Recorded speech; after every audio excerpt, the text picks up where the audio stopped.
Hello everyone, welcome to my channel Style by Dima. So in today's tutorial I'm going to be showing you how I made this reversible bonnet. Okay, 2-in-1 bonnet. You can see how lovely and beautiful everything is looking. To make this reversible bonnet, you need two colors of fabric. Okay, two colors of satin fabric, then your 1/2 inch elastic.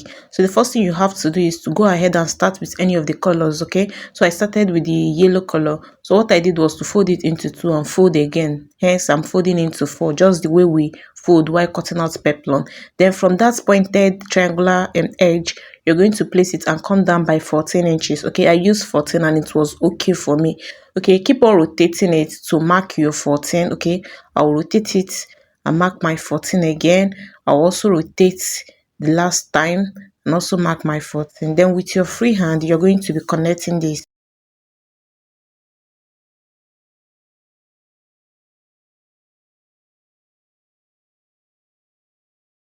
Go ahead and connect it. Okay, now after connecting, the next thing is to come in with your scissors. You're going to be cutting it out. Can you see it's on the fold of 4? I'm trying to open it to show you. Okay, and the side I marked from is the closed edge. Okay, coming in with my scissors, I went ahead and cut it out. So also go ahead and repeat the same thing on the other color of the fabric that you have. Okay, so you can see that I have exact 10 here on the green fabric and on the yellow fabric. So go ahead and open it.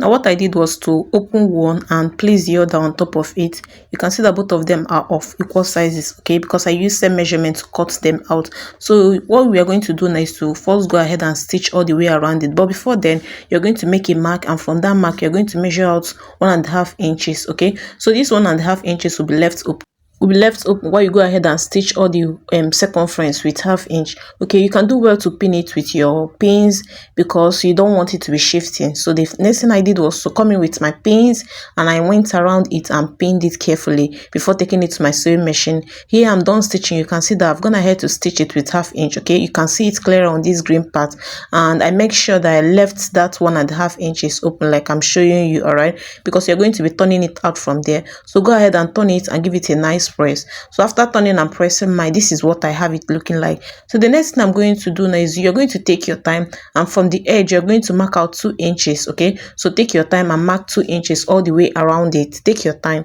Okay, it is very important that you take your time to mark out these 2 inches if you want your ruffles to be even, okay, all around. If you don't want one side to be longer than the other side, hence you need to actually take time to mark out these 2 inches. You can see the way I'm rotating my carefully, marking out my 2 inches all the way around it. Now after marking, go ahead and connect it into a circle like so. Can you see what I did? Now from this line also, you're going to place your tape from the line that you've already marked. You're going to go out by 1/2 inches. Okay, you're going to mark out 1/2 inches towards the outside, not towards the inside of the circle. Okay, you can see what I'm doing. The same way you took your time to mark out the 2 inches, also take your time to mark out this 1/2 inch. The space between the two white lines where your elastic will be passing through. Can you see? Okay, so take your time and mark out that 1/2 inches. Now after marking it out, you can see that I still left the open part open. I've not closed it at this point. Okay, so now you're going to stitch the inside one all around. You're not leaving any space, but you see the outside one that is very close to the edge, you're going to be leaving that extra space there also. Okay, that's the place you pass your channel. I'm done stitching. You can see how it's looking like. I'm done stitching, and I stitched the first one all the way around. I did not leave any space, but that one that is very close to the outside, I left it open. Okay, so coming in with my elastic, I have 1/2 inch elastic, and the length I will be using is 19, which I think is very perfect because my score is kind of big, so I think 19 will be perfect for everyone. So you go ahead and pass it through that channel that we created. Okay, there's a channel there which you've already created. Go ahead and pass it with your office pin. Okay, take your time and pass it all the way around it. Then after passing it, we are going to be tying it, not stitching it. Okay, to make it stronger.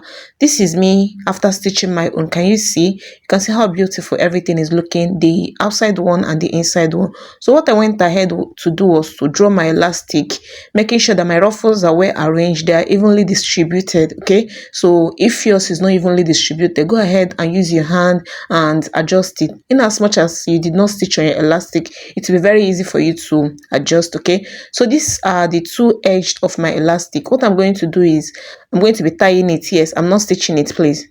I tied mine up to 4 times because I want it to be strong and I don't want it to be removing anytime soon, okay? So go ahead and tie yours and make it to be strong. Once you feel that it's strong enough, go ahead and cut the excess, okay?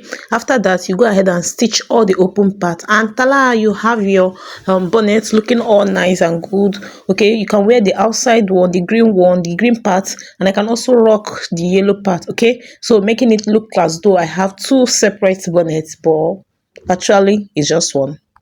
Please do it to like, subscribe and comment. As a small YouTuber, I need all the love and support from you to grow. See you in our next tutorial. Thank you.